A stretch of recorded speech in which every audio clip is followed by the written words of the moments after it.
హన్మకొండ జిల్లా కమలాపూర్ మండల కేంద్రంలో తెలంగాణ వ్యవసాయ కార్మిక సంఘం ఆధ్వర్యంలో కేంద్ర ప్రభుత్వం కొత్తగా రూపొందించిన బిఎన్ఎస్ డ్రైవర్స్ చట్టాన్ని వెంటనే రద్దు చేయాలని బస్టాండ్ నుండి మార్కెట్ వరకు ర్యాలీ నిర్వహించారు.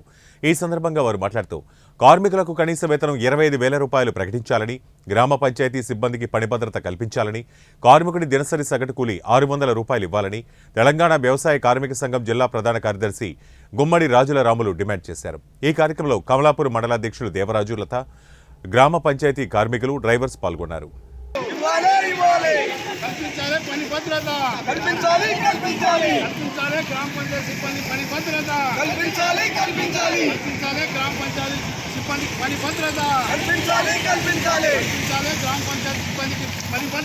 కల్పించాలి, కల్పించాలి. 200 రోజులు కూలి దినాలు కల్పించాలి, కల్పించాలి. 200 కూలి దినాలు కల్పించాలి. కనీస వేతనం 600 రూపాయలు కల్పించాలి, కల్పించాలి. కనీస వేతనం 600 రూపాయలు కల్పించాలి, కల్పించాలి. కనీస వేతనం 600 రూపాయలు కల్పించాలి, కల్పించాలి. ఇవ్వాలి 26,000 రూపాయలు వేతనం అమలు చేయాలి, అమలు చేయాలి. ఇవ్వాలి 26,000 వేతనం అమలు చేయాలి, అమలు చేయాలి. కనీస వేతనం 26,000 అమలు చేయాలి, అమలు చేయాలి. కనీస వేతనం 26,000 అమలు చేయాలి, అమలు చేయాలి. ప్రజలపై ప్రభుత్వం మండి వైఖరి నశించాలి, నశించాలి. ప్రజలపై ప్రభుత్వం మండి వైఖరి నశించాలి, నశించాలి.